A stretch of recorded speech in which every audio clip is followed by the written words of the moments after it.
Hi, everybody. This is our Light on the Horizon Fridays for Earth webinar series. This is the fifth webinar out of a series of six.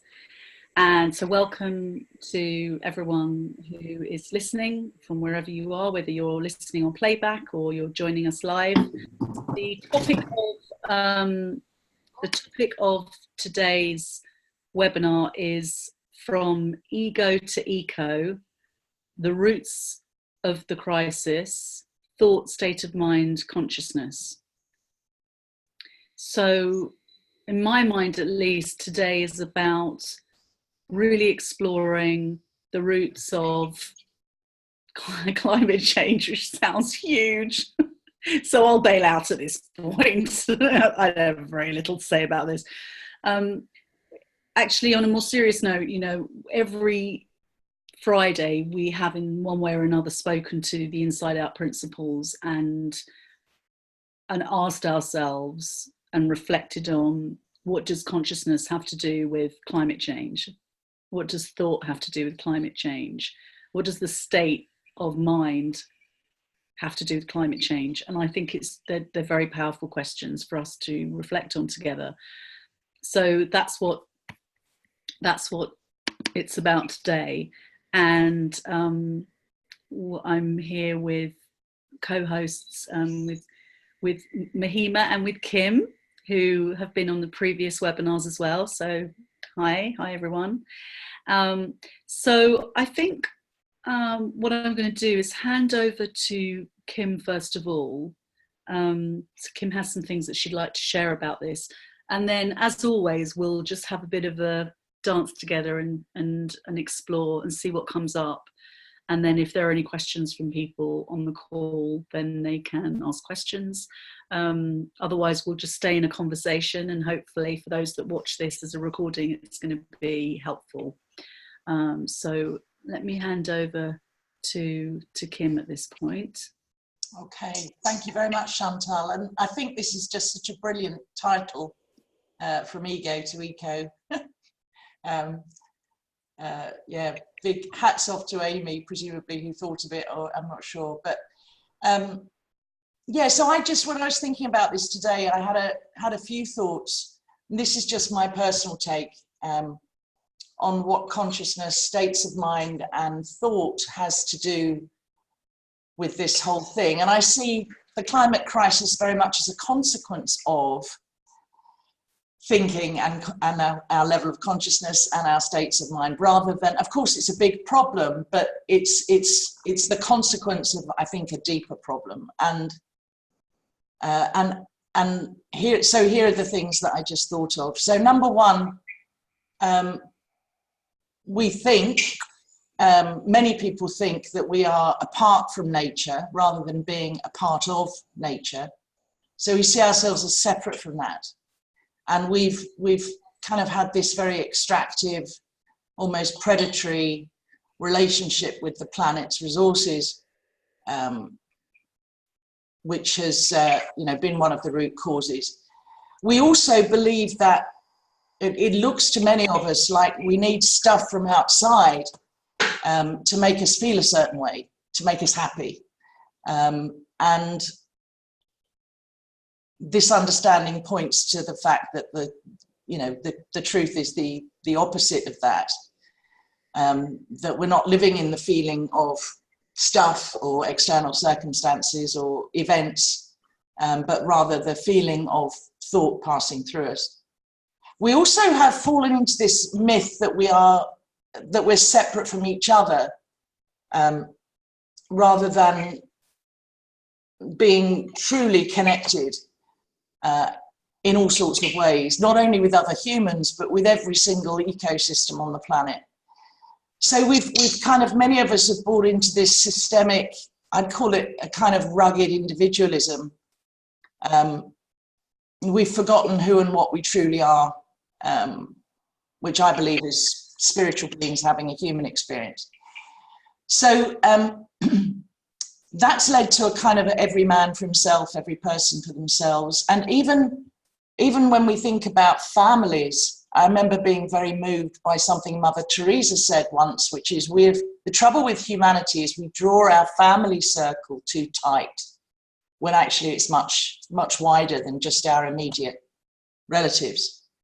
And so part of that is we believe this lie of personal, individual responsibility. And some of that's good, but it's got us into a lot of mess. That kind of, if it's to be, it's up to me mentality. Because I think it's truly whole system change that's needed now.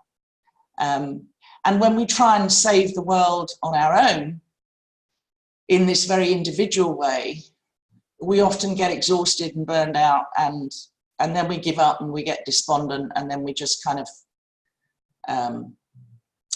go to numbing or distraction or just try and forget about it and get on with our lives.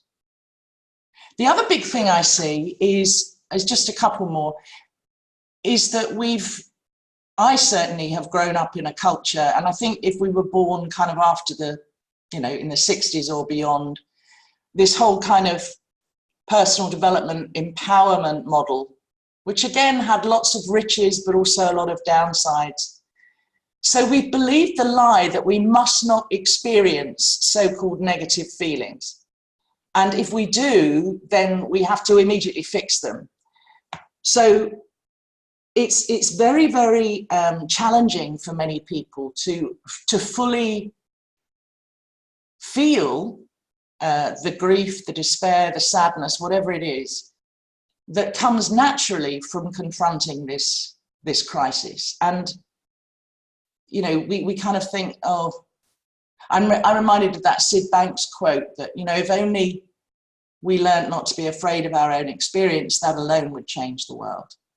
So I meet a lot of people who are just terrified of those powerful feelings, and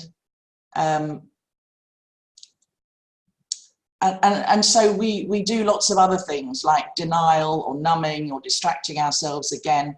It's almost like feelings have been pathologized in some way, when actually I think those feelings are a sign that we care and that we're connected and that we are loving beings and that we have compassion. So I don't think there's anything wrong with them. I think they're very natural and normal and human. And as human beings, we've learned to be extremely skilled at pushing away things.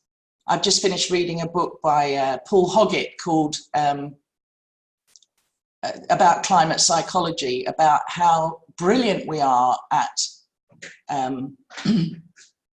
not looking this in the face, which explains a lot of the kind of la la la la la la behavior that I certainly see around me. And we also believe, I think, that changes, if we are trying to do mitigation against the climate crisis to overcome it, we think that the changes have to be just physical. And I'm starting to see more and more how that field of consciousness, universal consciousness, doesn't necessarily work that way. It works in a different way, which is still in many ways a mystery to me, but I'm quite sure it doesn't work to the same rules as, tweaking one thing and then you'll see the effects over here. I think it's much more interconnected than that. And so I believe that there are, I know Charles Eisenstein talks about this, that you may be making as much of a difference to the planet and the climate by going and visiting an old woman whose family never goes to see her and just loving her for an hour or so. That may be having just as much of an impact as, cutting down carbon emissions and so on. I don't know, but I just think it works to different rules. And we also, and I found myself doing this, we think that we've got to decide finally one or the other. Are we hopeful or are we hopeless? And then let that guide our actions and our behavior. And again, I'm learning so much about the fact that we don't have to decide, and we don't have to be hopeful or hopeless those are just feelings, really. Joanna Macy talks about being hope-free, which I quite like, in the face of this, that we're just doing the next thing that we feel nudged or called to do. And so that's why I think this understanding is so much to offer, because it allows us to access that innate resilience no matter what's happening. It allows us to navigate from love and wisdom and clarity. And we start to have insightful realizations about who and what we really are, which is much, much more than, you know, just this clever porridge with a skin bag, human being walking around. And I just wanted to finish by saying, I don't think, you know, there's a lot of talk these days about we should all feel guilty and take personal responsibility, and I think we should. But there's a fascinating book called by Jacques Peretti called "The Deals That Made the World," and I hadn't realised to what extent, you know, the predatory capitalist machine, right back to the 50s, deliberately and cynically created this incredible consumerism in us by making us feel not enough so that we'd consume more. And so, you know, depending on when we were born, we've kind of all been a bit brainwashed from birth that we just have to keep consuming, and that growth at any cost is the only way. So I'll shut up at that point, but those are the things that struck me as being important.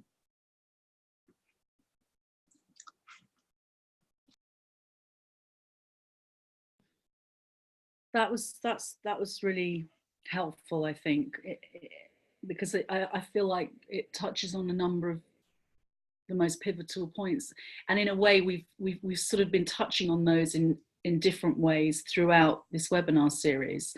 You know, we talked last week and the week before about this idea of how we see ourselves as separate from nature, but yet we are nature. You know, there's us and nature, there's us and the planet, and but there isn't really that separation doesn't really exist in nature. It is all one. We are all connected, and that seems so important for us to wake up to. It definitely seems important for me to keep seeing for myself. I think there's a few things that we could touch on a bit more in what you shared, Kim, and I'm sure Mahima will have something to say about some of this as well, and maybe Vera too. What struck me was, it seems almost like a paradox, and I don't know what your view is on this, but this idea of the personal individual responsibility, you know, what we can each do, but the sort of what feels like a bit of a dissonance or conflict with, you know, if it's to be, it's up to me. And you know, I've always found it really frustrating when people say, well, there's no point in me recycling if the whole of China isn't, you know. And my attitudes have always been, with anything, not just recycling, but, you know, being kind or being honest, or, well, yeah, but everyone else is so dishonest, what's the point of me being honest? You know, I mean, obviously there's so many examples of the same sort of truth. And my view is, no, but if we all took that attitude, then nothing would change.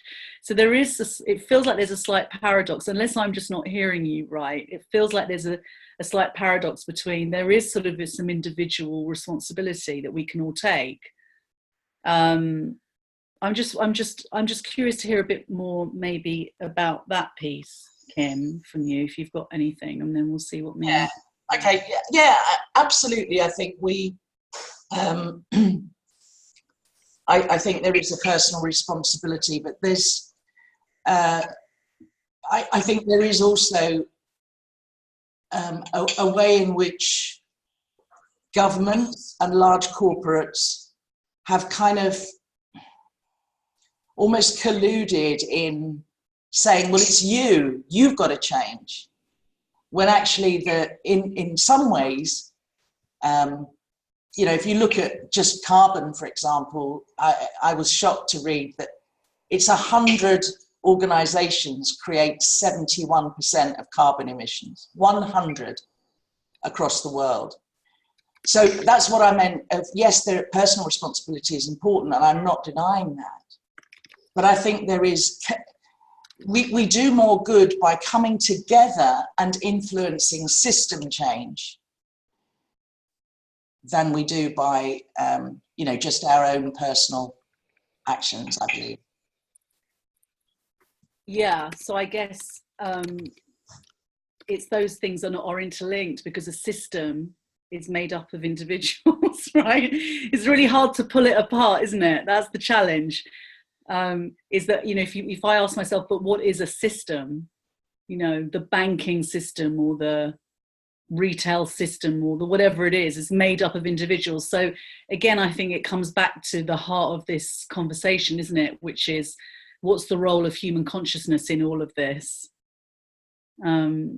And seeing that, we made most of this mess. I mean, there are some aspects of climate change that we may never be responsible for, we may never fully understand, but it seems like the majority of it, from what I've read and what I'm seeing, we are wholly responsible for as human beings. And it links back to greed. And sometimes that greed is not, I think there are a lot of people who don't intend to be greedy, but the misunderstanding of where our experience comes from, where our happiness, where our sense of fullness, enoughness, where our sense of enoughness comes from, fools us into believing we need more. I spent my whole life thinking I needed to be more and have more in order to feel like I was enough. This understanding, the inside out principles was the kind of put a full stop after that for me, sort of stopped me feeling like I needed something else to feel complete. And that, I think, has been what's been behind a lot of the clearing out and the simplifying that I've been doing.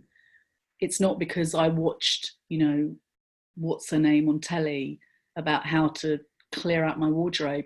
There had to be a shift in me that clearing out made sense, and not keeping stuff I didn't need, and even being able to reassess what the very fundamental nature of need and what do I actually need. And I wasn't able to get access to that conversation until the principles, until I was introduced and really started to understand something about this. So that's been very helpful, to sit in that inquiry. What do we need, and why do we think we need that? And I would say 4 or 5 Christmases ago, we had to sort of look at each other, my partner and I, and say, why are we buying gifts? What do we need any of this? What are we doing this for? We do us falling into the it's Christmas, you buy presents kind of. We just stopped. We just became more conscious about decisions and choices we were making. I'm wondering what Mahima has to share, and I'm feeling like I would love us to reflect together a little bit about this this idea of there being a place that we are guided from, and what is that, and how does that work, and what does that mean for how we move forwards? Because we can talk about how we got here, and you've started to speak to that. We got here because of how we think. And some of the ways that we've been thinking about life have been incredibly contaminated and toxic, and have led to the fact that we have food mountains in one part of the world and no food in another, that we have a disproportionate share of, there's an inequality in terms of the distribution of wealth. And so there's all of that. But what's behind all of that, and it gets clearer and clearer to me every day, is human consciousness and how we make the decisions we make. That there have been, we talked about this when we were out the other night, Kim, that there have been answers to things, and actually it's come up in lots of conversations recently, that there have been answers in technology, there have been answers to things that would provide solutions that have been kept quiet. I don't want it to sound like conspiracy theories, because it's not, but the cold hard facts are that if an industry is potentially going to collapse because of something new that's possible that could help us with the climate, but it means the collapse of an industry, then there are things that are not going to be adopted or even put out into the market. And that's about fear of losing power or money, or it comes back to the same things again. I think it actually is, it is a conspiracy in some cases. I'm not judging that really, because I understand when you've got shareholders and so on, but it is in some cases incredibly deliberate. So yeah, well, I guess we can just call it out for what it is in terms of how we see it. Yeah.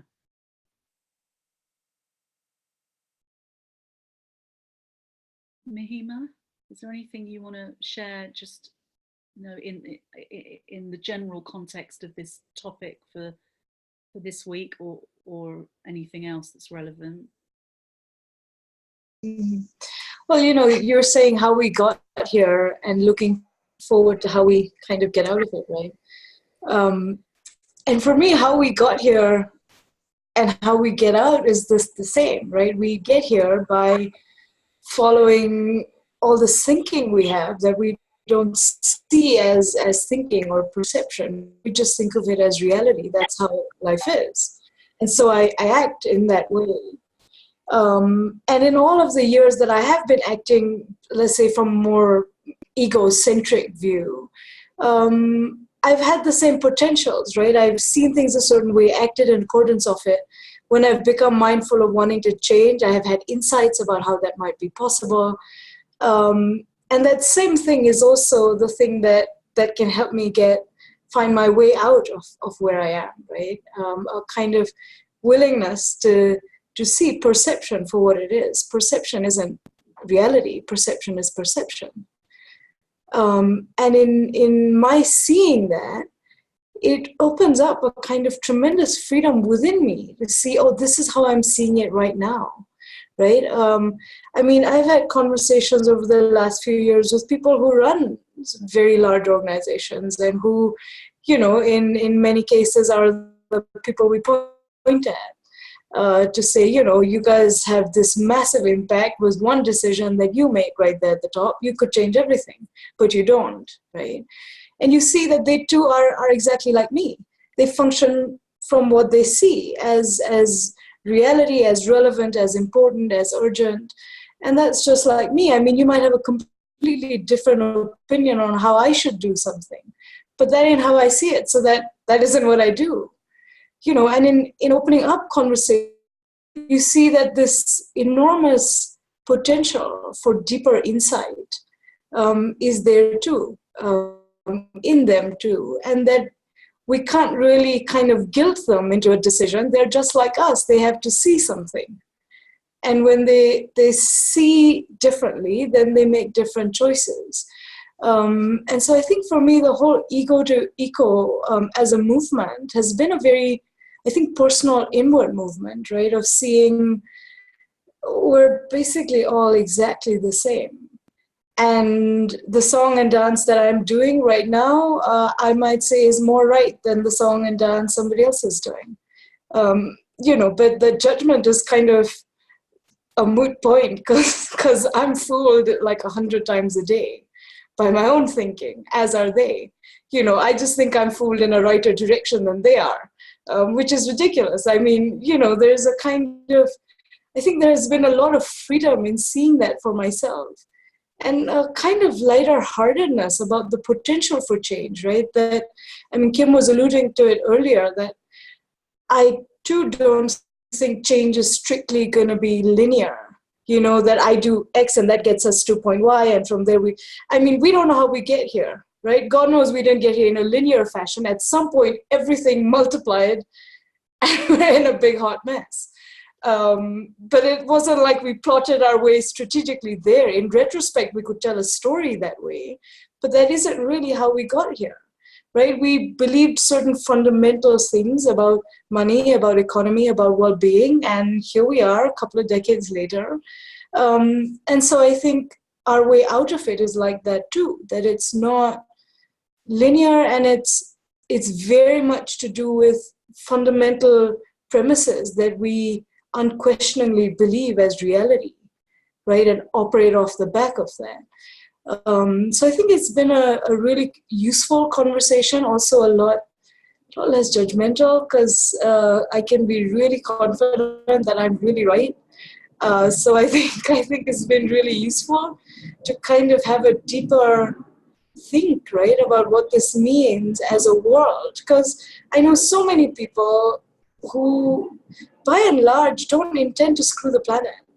You know, they're not just waking up in the morning thinking, that's what I'm going to do, make the worst possible decisions for me too, right? And for my family and my kids. And people, by and large, have not been like that. And yet here we are. So I feel like there is, in me too, some of the same factors that leads me to be part of a society that plays this out, right? And so this invitation for me too to see that I too can take things really personally, get defensive, get polarized in the way I see people and solutions. And as a, activist, maybe, speaking about the link between consciousness and society and climate, it's kind of an opportunity for me to go first, right? And for me to first do the thing I'm saying everybody can do, which is be open to insight potential, all of this stuff. I think it's been a kind of something of an interesting, exciting journey for me to discover that for myself too.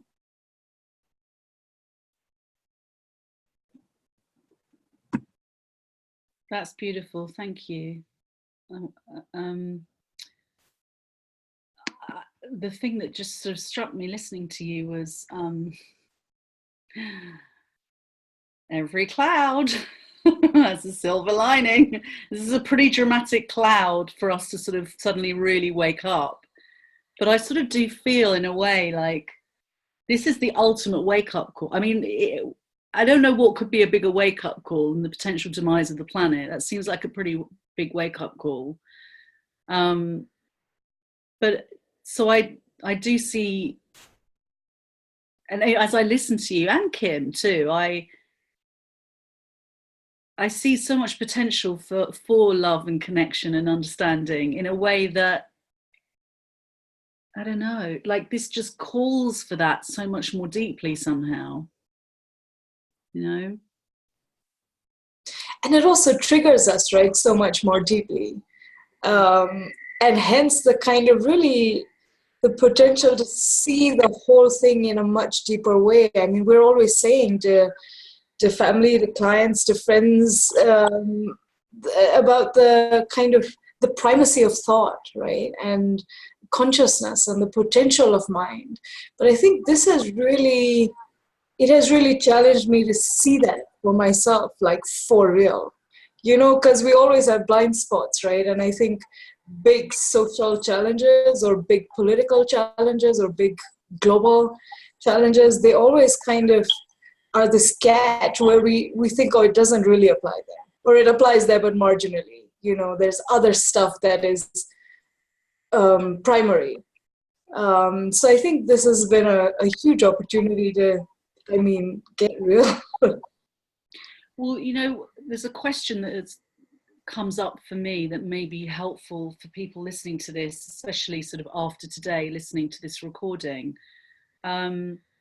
is if human consciousness, the way that we think, the way that we view ourselves, our place on the planet, our role within the planet, separation, non-separation, if that's been part of the problem and that's going to be part of some kind of solution, we don't know yet to what depth the solution will unfold, then if I were listening to this, I'll be saying, okay, well, how do I get that done? How do I go from ego to eco? Because these things still seem really important to me. I need to earn money. I need to run a business. I need to consume certain things. There'll be people that might be struggling with how to might be asking the how question. How do I go from, I see that there's ego, I recognize some of this, but how do I make that shift? And I'm just wondering what you guys think about that. You know, what is, and we have started to talk and allude to that in terms of insight, but can we speak about that a bit more, like for people that are listening and they just feel like they want to be on that journey for themselves and they're not quite sure how that's going to happen, but they can feel some kind of shift maybe. What would be helpful? Well, I think the generic answer to that, I don't know. I don't know what, broadly speaking, would be the way. I think for me, it's to start with me, right? Because a huge part of my kind of fundamental premise that we're all the same, we all function in the same way, essentially, and we all have the same potential. It just seems to me really a kind of an important time for each person to ask the questions for themselves and to really see for themselves that they have answers that they need. I don't have answers that they need, right? And really, if we're talking about a sort of collective, whether you call it awakening or collective, collaboration and support of something, it's important to hear from everybody, right? I wanna see what occurs to you and for you to run with that, because I don't think you doing what I say is necessarily gonna get us there either. Yeah, I so agree with that, Mahima. And I'd love to hear from Vera actually at this point about anything we've said or what she's finding herself and where she's with it all.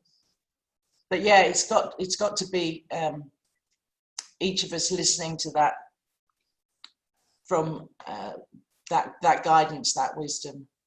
Yeah, Vera. Hello. How is it for me? Well, I live in an eco village here. So the topic is always up. I go through, I guess, coming straight to the solution. What I'm doing for myself right now is like, we've got a beautiful piece of nature right at the doorstep, and I collect plastic every day out there, and sometimes I have these thoughts that what's the point in picking up that bottle or that piece of plastic, and then people chuck it by the ton every minute, like everywhere else and stuff. And I find that so disempowering.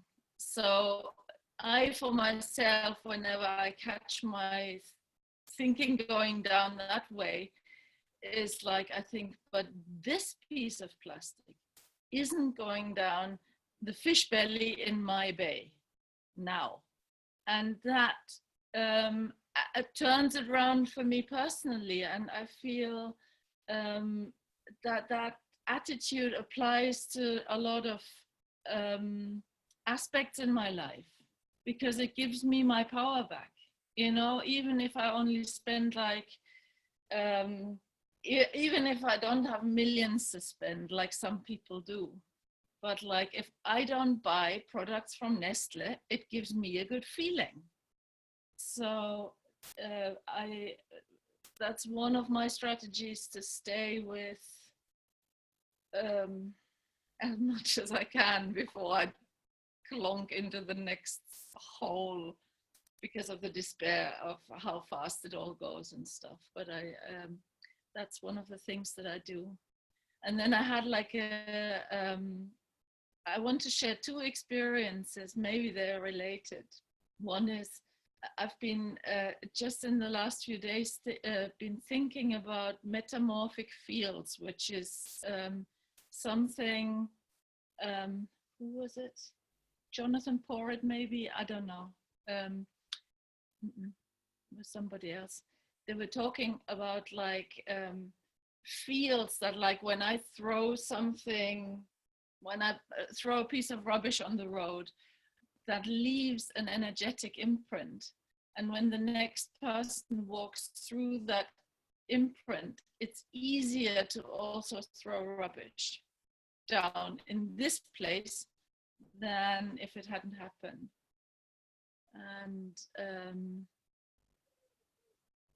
And you can reverse these fields also, like, and I noticed I have a little ceramics shop, so I'm a potter, and so I noticed, like, when the pieces that get love and care get more love and care from the next and the next and the next person, but they don't know of that.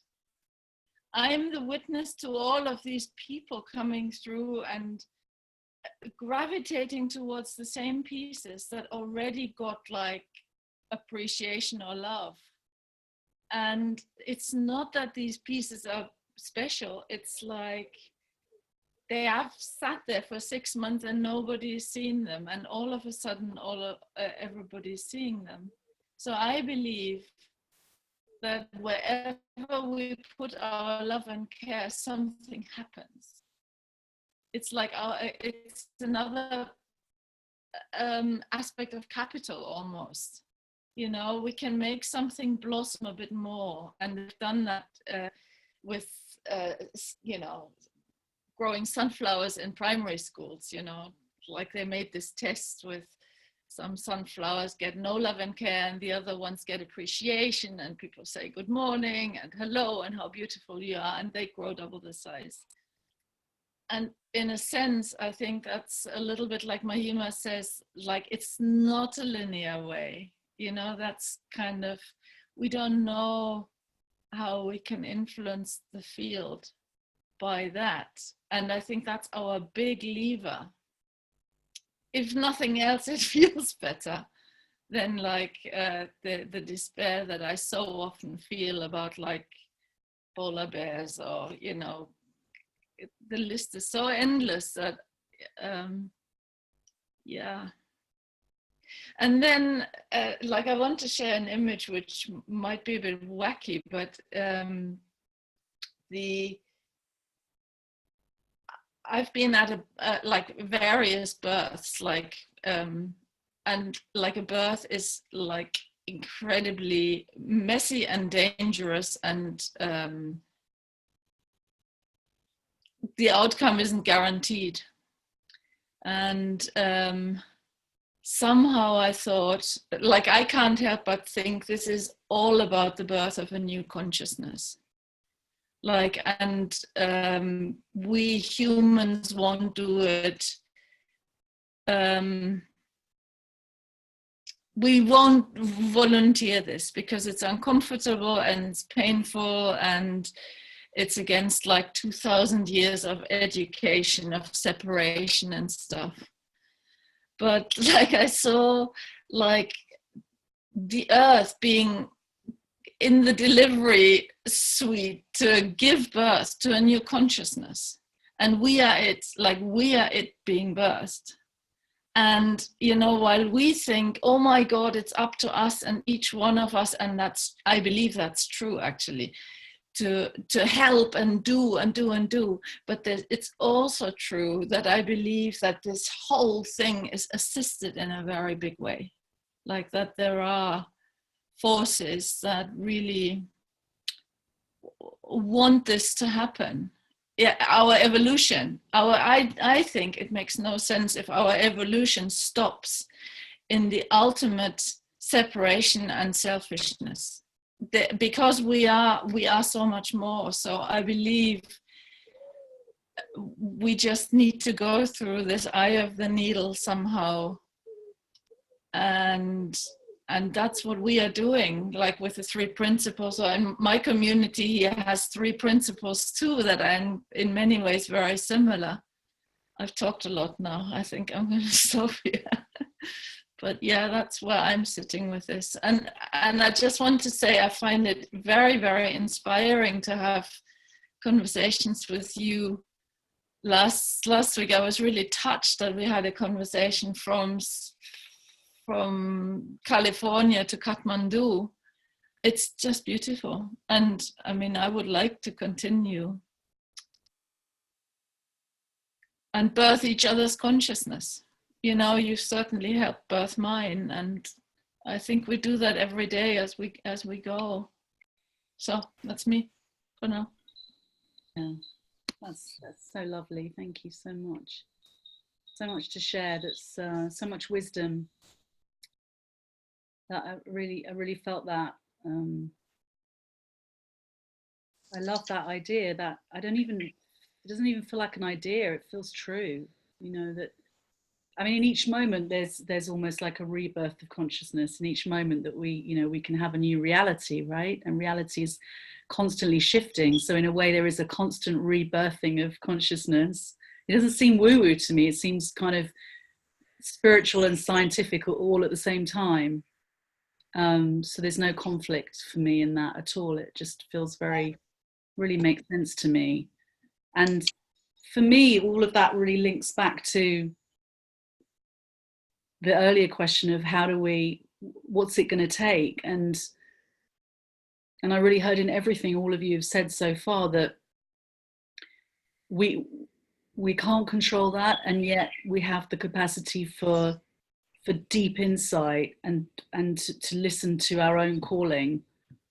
But we're not separate from each other, so we don't. And now I'm kind of going beyond what I know, but I'm sort of positing it more as an inquiry, a question. But if we are really just one energetically, and there is no ultimate separation between us and each other and us and the planet, then when you wake up, I wake up.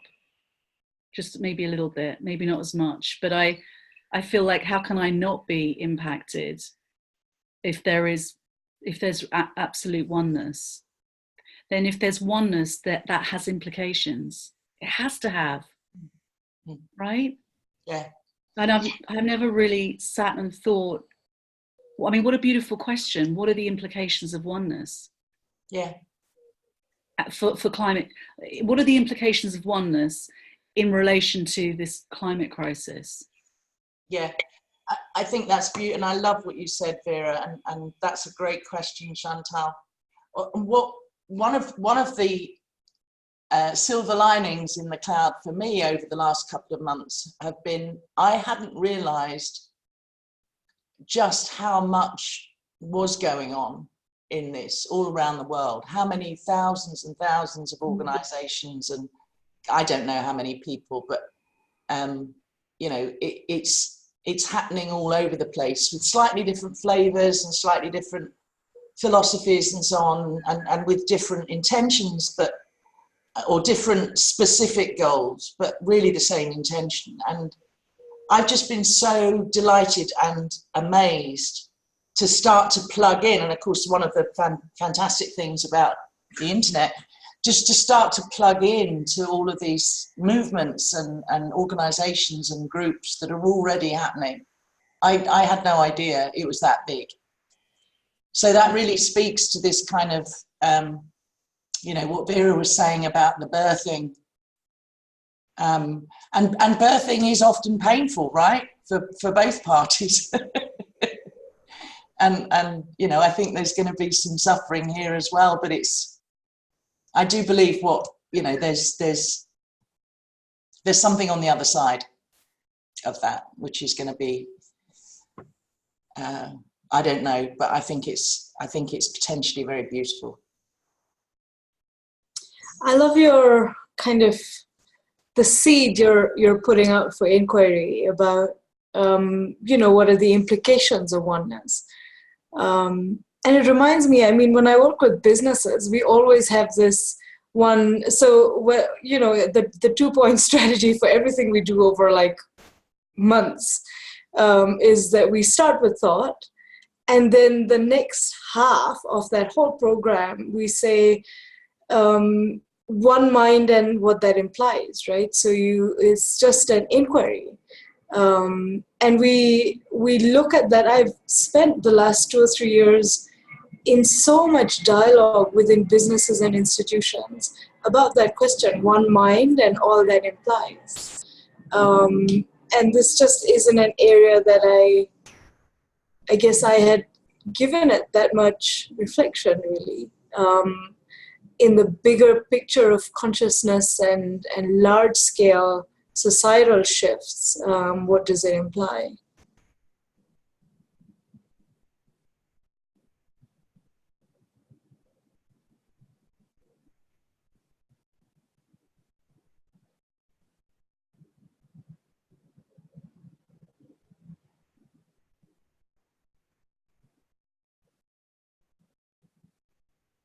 Yeah. I don't know, but I know it has implications. Mm-hmm. And maybe that's how we help each other wake up a little bit more, you know. Yeah, and probably that's why it's non-linear, right? Because where the ripple eventually lands up, I mean, it is like beyond my comprehension. What anything means in the largest sense. Yeah. Mm. There was something as well from what you said earlier, Mahima, when I asked the question, when I posed the fictional question that I think some people may be asking themselves when they listen to something like this, which is, what does this mean for me? What can I do? What should I do? And I think it links back to this sense of being guided. And I'd like to mention a question that you asked us earlier in our pre-webinar chat about, you know, are you an activist? Do you consider yourself to be an activist? And I said, it depends what being an activist, it depends what you mean by being an activist. Am I being active in some way around this issue? Then yes, but it feels like I only realized that sort of after the event. Like I realized I've just been in action around something, or I realized I've just spent an hour having a rant on Twitter, you know, to supermarkets about when they're going to pull their finger out and stop using single-use plastic and what's the rationale, or when I've spent an hour researching groups in my region here and what's going on, or when I've, you know, and it's sort of after the event I realized, oh, I guess I'm really interested in doing something about this. And I think that's what happens when you're just guided to, you're just listening to that deeper wisdom, you're just listening to that calling that's in you. I don't remember ever sitting down and making some kind of big conscious decision to clear stuff out or to change my products. It just started to happen. And I know it was me making those changes, but at the same time, it felt like it was just coming through me rather than from me. And I think that's that sense of being guided. And that's happening for everyone. And everyone's going to have their own journey with this. You know, you could put someone in front of all of the facts, you know, you could send them a paper or send them Professor Jem Bendel's paper, and they just might not be ready to read it, hear it. You know, point of readiness is a really important part of this too, and we get guided. You know, each person's point of readiness is different, and that might not work out on the timeline. You just might not work out because we just may not wake up, you know, at the rate and speed that the planet requires. And then there's a different kind of conversation that we'll end up having, and that's okay, but it'll be a different conversation. But we have to be able to at some point look at that. We've got to be able to think about the unthinkable in our reflections together as a society, and not put our heads in the sand and sort of pretend it's not happening, which I think I probably did for a while.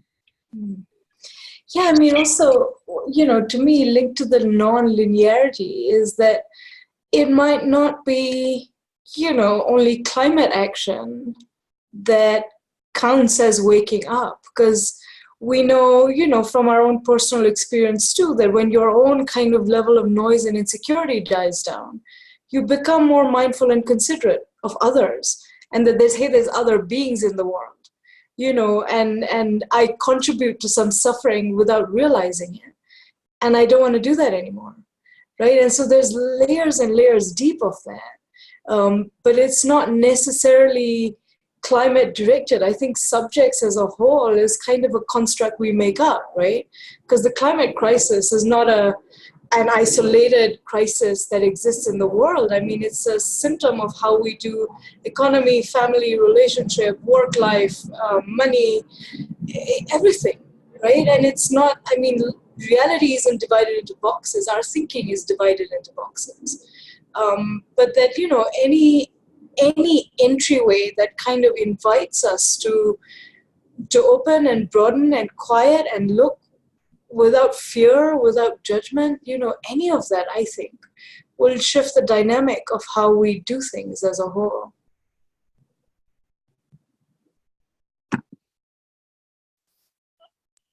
Yeah. There's also an interesting piece which I find really heartening, which is that was from this climate change and consciousness conference that happened here in April. And Charles Eisenstein said that if there's like pieces of nature, some islands of nature intact, from that information, nature can and will regenerate itself. It's like skin, you know, if we have a big patch of skin missing and there's enough left, our skin knows how to repair in that same model. And nature does that same thing too, if left alone. So that's, I find, you know, it's quite tragic, like in so many places, but we do have like huge places that are super intact still. And I love that fact. I just wanted to throw that in because like anything that still works, I think. And oh God, and I wanted to share something else which I find really, really interesting. I don't know if you know this guy, this Japanese guy, Masaru Emoto, who has studied water and did the water crystal research, like how we influence water by our thoughts about it. Like, and then they freeze the crystals and they look horrible when horrible things were being thought about them. So now water is our big unifier. Like, I think it was in some three principles thing where somebody said, like, all the water on this planet has always been there. So water is constantly, there is no addition and there's no subtraction. It's the sum total is always there and recycles through every living thing all the time, which means it's our big unifier. It's like, you know, my water molecules might have been in Kathmandu, and you breathing one in, who knows, you know? And if we it's fascinating. So there's like no boundaries. And if we treat the water that we are and the water that we use with kind thoughts, what will it do? It's an action that's for free. It's like, you know, it costs nothing. You can do it quietly without disclosing that you're a bit of a nut or something.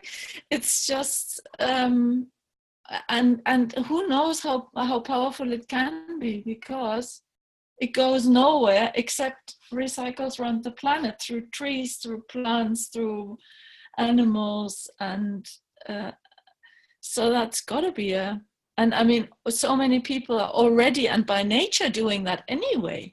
You know, every farmer who still has a connection, or like many of the native tribes will, or many of the people who live close to the land, maybe not with that particular consciousness, but with their consciousness will appreciate. And so just wanted to put that into the pot as well. like all our left field activism that we can do while we do all the other things as well. Yeah, loving presence. Yeah. Wow. So Chantal, I know you have to leave at 15:15. I just wanted to say how, in terms of my state of mind, how incredible this inquiry and this connection and this conversation has been for me. And again, it points to that, how we're just,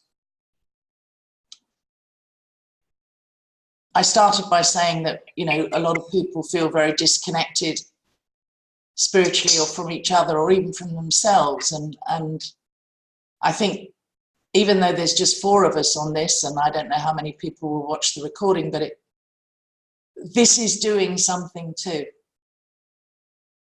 you know? Certainly is for me. Yeah, and me. You know, even when I think sometimes, I've got to, you know, and sometimes I'll have those thoughts like I've got other things I want to be doing, and then I'm like, hang on a second, this is quite important. I think this might be where I want to be. But I see where I go in my thinking. I see, and then I just get humbled again with, there it is again, human consciousness, you know, at the center of it all. So yeah, thanks, you know, for everyone's contributions. I mean, I've loved this conversation actually, and the questions that have come up have been really helpful, you know, as a place to just reflect, to, you know, as an inquiry, and because for me that's part of it, you know, it just, a question percolates for me, and it sort of sends me on a kind of a path of insight, or, you know, it helps me see something new by just sitting in that inquiry without feeling like I have to do anything specific. And then I find myself taking action. And sometimes I'm surprised because I didn't see myself as an activist, and I realize that that's an idea too, right? It's a label, an idea. And so maybe, I don't know, is there anything else anyone wants to share, or do we feel like, are we good? Or, I mean, I'm really, Mahima, is there anything else you'd like to share before we? I think I'm good. I just wanted to say thank you, and to Vera too for joining us, and to have the opportunity to kind of get to know you a bit better, hear from you. So yeah, thank you for sharing. Yeah, I feel the same. I love listening to you, Vera. I love what you bring to the conversation. It's beautiful, and then that's what's nice about having different people showing up in these conversations each week, and just getting another perspective, you know. But we all share, well, we all have one thing in common apart from human consciousness. I think there's, you know, a love of this planet, and just wanting to be in this inquiry, and that's wonderful. So yeah, okay. Well, I'm definitely I'm happy for us to just to pause here until next week, and enjoy our weekends. Thank you very much. Thank you very much for hosting. Thank you. Yeah, thanks. Bye. Have a good weekend, everybody. Yeah, I'll get a recording up for those watch. Well, mind you, once you're watching this, you'll know there's a recording, so I actually don't need to say that. But A+ for effort. A+ for effort. Thanks. Love you guys, and see you. Bye. Lots of love. Take care. Bye-bye. Bye, Vera.